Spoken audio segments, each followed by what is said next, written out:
ನಮಸ್ತೆ ಫ್ರೆಂಡ್ಸ್, ರಾಜ್ ಜಾಬ್ಸ್ಗೆ ಸ್ವಾಗತ. ಫ್ರೆಂಡ್ಸ್, ಕರ್ನಾಟಕ ರಾಜ್ಯ ಸರ್ಕಾರಿಯಿಂದ ನೋಡಿ, ಕರ್ನಾಟಕ ರಾಜ್ಯ ಸರ್ಕಾರದಿಂದ ಅಬಕಾರಿ ಇಲಾಖೆಯಲ್ಲಿ ಖಾಲಿ ಇರತಕ್ಕಂಥ 1709 ಹುದ್ದೆಗಳ ಬಗ್ಗೆ ಒಂದು ಅಪ್ಡೇಟನ್ನು ಬಿಡುಗಡೆ ಮಾಡಿದ್ದಾರೆ. ನೋಡಿ, ಕರ್ನಾಟಕ ರಾಜ್ಯ ಸರ್ಕಾರದಿಂದ ಒಂದು ಇನ್ಫಾರ್ಮೇಷನ್ ಬಿಡುಗಡೆಯಾಗಿದೆ. ಮೊದಲಿಗೆ ಖಾಲಿ ಹುದ್ದೆಗಳ ವಿವರವನ್ನು ನೋಡೋದಾದರೆ, ಇಲ್ಲಿ ನೋಡಿ, ಅಬಕಾರಿ ಹೆಚ್ಚುವರಿ ಆಯುಕ್ತರು ಹಾಗೂ ಅಬಕಾರಿ ಜಂಟಿ ನಿರ್ದೇಶಕ 5 ಹುದ್ದೆಗಳಿದ್ದಾವೆ.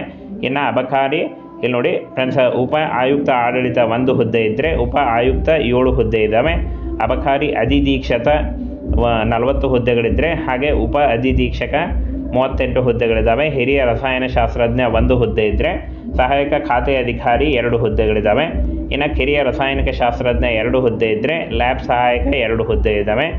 ಇನ್ನು ಕಚೇರಿ ಅಧಿಧೀಕ್ಷಕ 26 ಹುದ್ದೆಗಳಿದ್ದರೆ, ಅಬಕಾರಿ ಇನ್ಸ್ಪೆಕ್ಟರ್ 64 ಹುದ್ದೆಗಳಿದ್ದಾವೆ.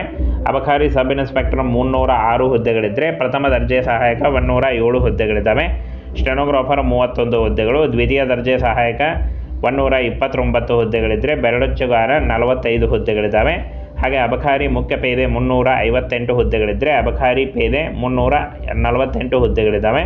ಹಾಗೆ ಹಿರಿಯ ಚಾಲಕ 14 ಹುದ್ದೆಗಳಿದ್ದರೆ, ಚಾಲಕ 147 ಹುದ್ದೆಗಳಿದ್ದಾವೆ. Group D 37 ಹುದ್ದೆಗಳಿದ್ದಾವೆ. ನೋಡಿ ಫ್ರೆಂಡ್ಸ್, ಈ ಒಂದು ಹುದ್ದೆಗಳಿಗೆ SLC PUC ಡಿಗ್ರಿ ಮಾಡಿದಂಥ ಅಭ್ಯರ್ಥಿಗಳು ಅರ್ಜಿಗಳನ್ನು ಸಲ್ಲಿಸಬಹುದಾಗಿರುತ್ತೆ.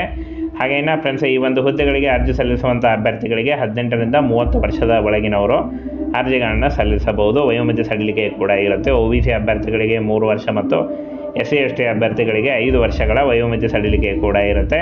ಇನ್ನು ಫ್ರೆಂಡ್ಸ್, ಈ ಒಂದು ಹುದ್ದೆಗಳು ಫೆಬ್ರವರಿಯಲ್ಲಿ ಬರುವಂಥ ಒಂದು ನಿರೀಕ್ಷೆ ಇದೆ. ನೋಡಿ, ಫೆಬ್ರವರಿ ಸ್ಟಾರ್ಟ್ ಆಗ್ಬೋದು ಅಂತ ಒಂದು ಇಲಾಖೆಯಿಂದ ಮಾಹಿತಿ ಇದೆ. ಫೆಬ್ರವರಿಯಲ್ಲಿ ಈ ಒಂದು ಹುದ್ದೆಗಳು ಶುರುವಾಗಬಹುದು. ನೋಡಿ, ಅಬಕಾರಿ ಇಲಾಖೆಯಲ್ಲಿ ಖಾಲಿ ಇರತಕ್ಕಂಥ ಹುದ್ದೆಗಳ ಮಾಹಿತಿ ಇದಾಗಿತ್ತು. 1709 ಹುದ್ದೆಗಳಿಗೆ ನೀವು ಕೂಡ ಅರ್ಜಿಗಳನ್ನು ಸಲ್ಲಿಸಬಹುದು. ಸದ್ಯದರಲ್ಲಿ ಈ ಒಂದು ಹುದ್ದೆಗಳಿಗೆ ಖಾಲಿ ಹುದ್ದೆಗಳಿಗೆ ನೇಮಕಾತಿ ನಡೆಯುತ್ತೆ. ಈ ಒಂದು ಹುದ್ದೆಗಳಿಗೆ ಕರ್ನಾಟಕದ ಎಲ್ಲ ಜಿಲ್ಲೆಯಿಂದ ಎಲ್ಲ ಅಭ್ಯರ್ಥಿಗಳು ಕೂಡ ಅರ್ಜಿಗಳನ್ನು ಸಲ್ಲಿಸಬಹುದಾಗಿರುತ್ತೆ. ನೋಡಿ, ಖಾಲಿ ಇರತಕ್ಕಂಥ ಹುದ್ದೆಗಳ ಸಂಪೂರ್ಣ ಡೀಟೇಲ್ಸನ್ನು ಕೊಟ್ಟಿದ್ದಾರೆ. ಈ ಒಂದು ಇನ್ಫಾರ್ಮೇಷನ್ನ ನಾನು ಟೆಲಿಗ್ರಾಮ್ನಲ್ಲಿ ಹಾಕಿರ್ತೇನೆ. ಅಲ್ಲಿಂದ ಹೋಗಿ ನೀವು ಹೆಚ್ಚಿನ ಮಾಹಿತಿಯನ್ನು ಕೂಡ ಪಡೆದುಕೊಳ್ಬೋದು.